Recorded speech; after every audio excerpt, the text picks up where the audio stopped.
Paracetamol IB জ্বৰ আৰু বিষ কমাবলৈ পাইকাৰী মূল্যত তেওঁলোকে কিনে নাৰ্ছিং হোমে ফাৰ্মাচীয়ে 14 টকা, কিন্তু এজন ৰোগীৰ পৰা তেওঁলোকে 700 টকা পৰ্যন্ত তেওঁলোকে লৈ লয়। স্বাস্থ্যমন্ত্ৰী ডাঙৰীয়া এই কথাখিনি আপুনি গুৰুত্ব সহকাৰে শুনিব। এটা কেবিনত 1000-ৰ পৰা 4000 টকা লয় তেওঁলোকে, এটা শ্বেয়াৰ কেবিনত 4000-ৰ পৰা 8000 টকা, তেওঁলোকে এটা শ্বেয়াৰত 4জন 5জন থাকিলে তেনেকুৱা ৰেটবোৰ লয়।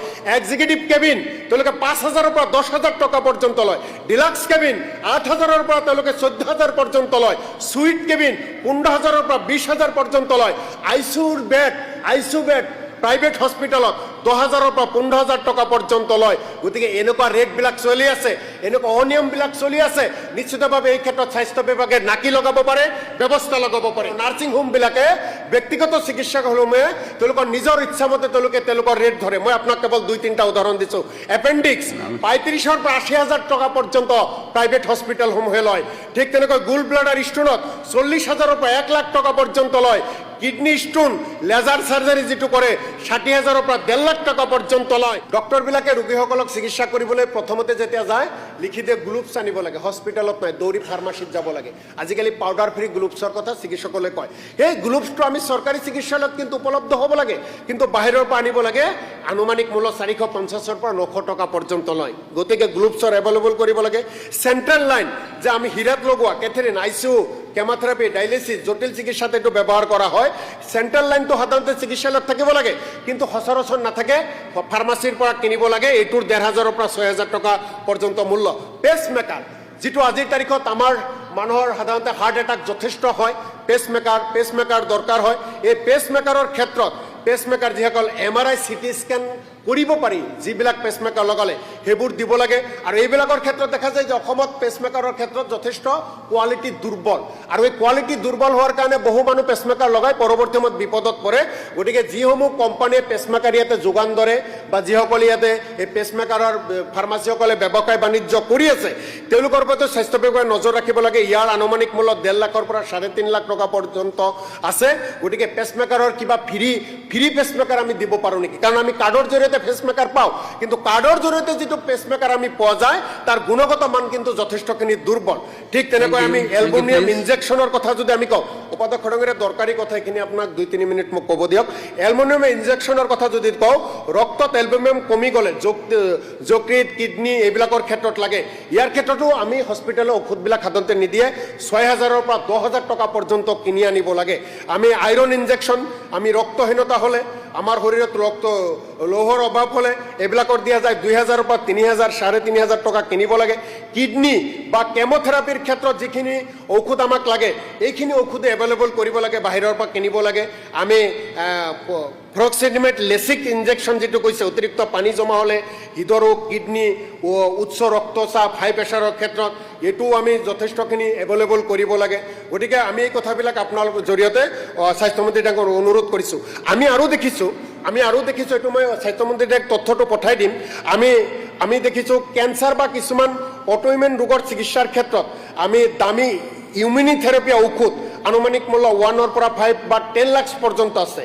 এইবিলাকৰ ক্ষেত্ৰত জটিল, এইবিলাক বহুত মানুহৰ বেমাৰ নহয়, কিছুমানৰ হ'লে দুখীয়া মানুহবিলাকে এইবিলাক কিনিব নোৱাৰে। এইবিলাকৰ ক্ষেত্ৰত চৰকাৰী ব্যৱস্থা কৰিব লাগে। কেমোথেৰাপি ড্ৰাগছৰ ক্ষেত্ৰত 5000-ৰ পৰা 2.5 লাখ টকা পৰ্যন্ত আছে। কেমো দিবলৈ গ'লে সেইখিনি ঔষধ কিনিব লাগে। এইবিলাকৰ ক্ষেত্ৰত কাৰ্ডৰ জৰিয়তে টকা দিলেও অতিৰিক্ত টকা বহুত লাগে।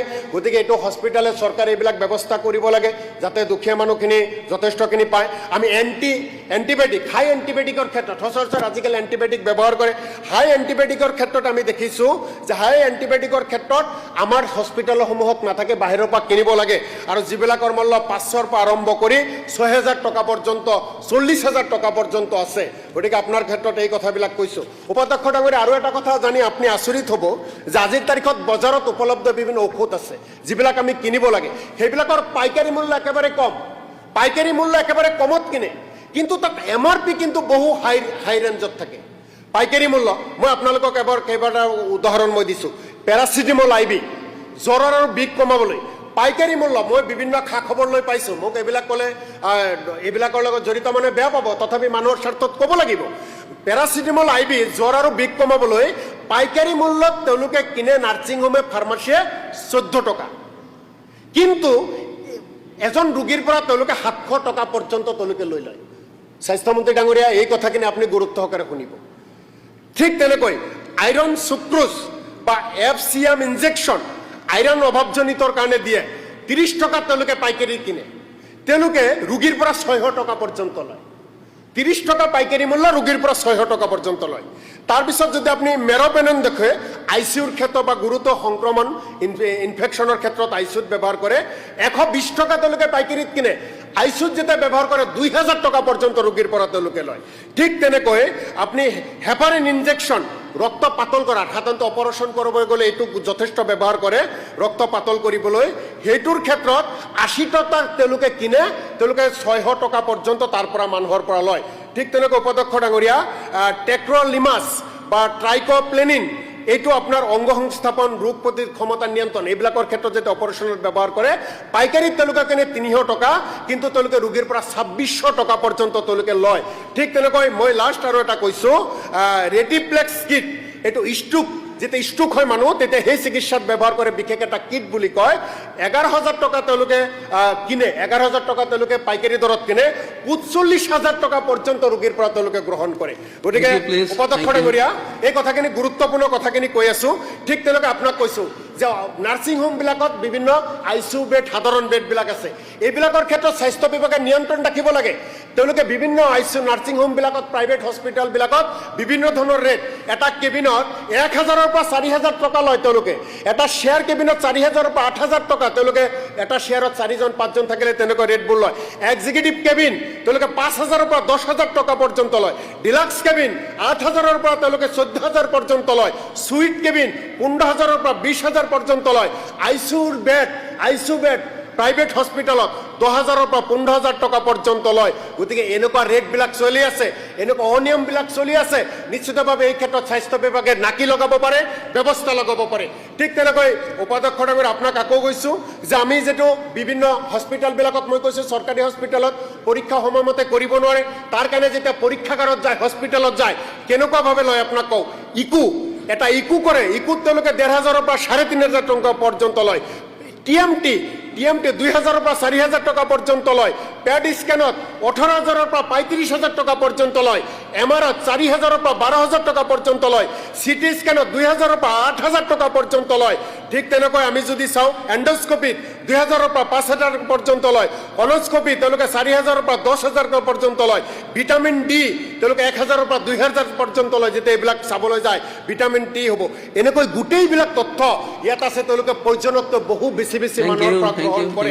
উপাধ্যক্ষ ডাঙৰীয়া, আৰু লাষ্ট একেবাৰে আপোনাক কৈছোঁ, লাষ্ট আপোনাক অনুৰোধ কৰিছোঁ, অপাৰেশ্যন হস্পিটেলত ধৰক এজন মানুহক অপাৰেশ্যন কৰিব লাগে, চাৰ্জাৰীত যেতিয়া বিভাগত যায়, চাৰ্জাৰী বিভাগে অপাৰেশ্যনটো 15 দিন 20 দিন 1 মাহ পিছত দি দিয়ে, কাৰণ তেওঁলোকৰ ডক্টৰ কম, তেওঁলোকৰ ফেচিলিটিৰ অভাৱ। সেই মানুহজনে যেতিয়া বিষত নাবাচে, কষ্ট পায়, দৌৰি তেওঁলোকে নাৰ্ছিং হোমত যায়। আৰু নাৰ্ছিং হোমবিলাকে, ব্যক্তিগত চিকিৎসকসমূহে তেওঁলোকৰ নিজৰ ইচ্ছামতে তেওঁলোকৰ ৰেট ধৰে। মই আপোনাক কেৱল 2-3টা উদাহৰণ দিছোঁ।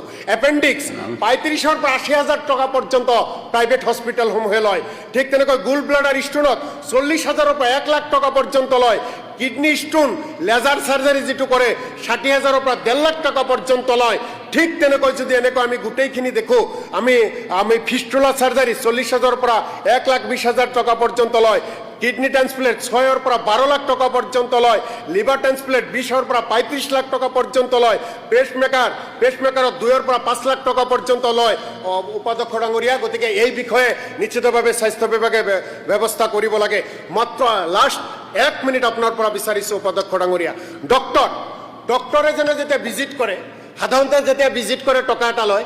সেই ৰোগীজন যেতিয়া হস্পিটেলৰ বিচনাত যায়, হস্পিটেলত বিচনাত যোৱাৰ লগে লগে ৰোগীজনক যেতিয়া ডক্টৰে এবাৰ ভিজিট কৰিবলৈ যায়, তেওঁলোকে চাব একেবাৰে 500-ৰ পৰা 1,200 টকা পৰ্যন্ত তেওঁলোকে ভিজিট বঢ়াই দিয়ে। তেওঁলোকে ঠিক তেনেকৈ সেই ৰোগীজনে ধৰক যে এটা সাধাৰণ বেডত আছে, তাৰ পৰা যদি তেওঁ কেবিনত গুচি গৈছে, একেইজন ডক্টৰে এজন সাধাৰণ বেডৰ ৰোগীসকলৰ ক্ষেত্ৰত 1,200 টকা ল'ব, আৰু কেবিনত যোৱাৰ লগে লগে তেওঁ 15 টকা ৰেটটো বাঢ়ি যায়।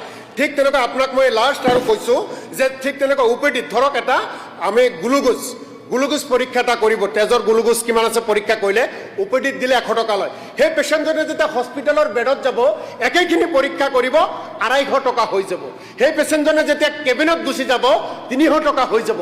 অথচ সেই হস্পিটেলতে পৰীক্ষা নিৰীক্ষা হৈ আছে স্বাস্থ্যমন্ত্ৰীয়ে ধ্যান দি শুনি আছে গতিকে এইবিলাক অনিয়ম আমাৰ ৰাজ্যখনত চলি আছে গতিকে আজি এইবিলাক মানুহৰ ক্ষেত্ৰত দেখিছো 107টা অসমত 107টা চিকিৎসালয়ত ভাৰতৰ প্ৰধানমন্ত্ৰী জন আৰোগ্য যোজনা আৰু আয়ুষ্মান অসমৰ মুখ্যমন্ত্ৰীজনৰ আৰোগ্য যোজনাৰ যি আঁচনি 107টা হস্পিটেলত আছে গোটেই ৰাজ্যখনত গতিকে এই ক্ষেত্ৰত এই হস্পিটেলৰ সংখ্যা মাজতে কমাই দিছিল এইবিলাকৰ সংখ্যা বঢ়াই দিব লাগে গতিকে উপাধ্যক্ষ ডাঙৰীয়া আপোনাৰ জৰিয়তে মাননীয় মন্ত্ৰী ডাঙৰীয়াৰ প্ৰতি অনুৰোধ জনাওঁ গোটেই পৰিসংখ্যা তথ্য পাতি মই দিলোঁ আপুনিও সুবিধা দিলে মোৰ এটা কথাই মানুহে সুস্বাস্থ্য পাব লাগে মই আকৌ কৈছোঁ স্বাস্থ্যমন্ত্ৰীয়ে পদক্ষেপ লওক চৰকাৰে পদক্ষেপ লওক কাৰণ আমি অসমৰ মানুহৰ যদি স্বাস্থ্যই ভাল কৰিব নোৱাৰোঁ নিৰোগী যদি কৰিব নোৱাৰোঁ সুস্বাস্থ্য যদি নাপায় তেনেহ'লে অসম কেতিয়াও আগুৱাই নাযায়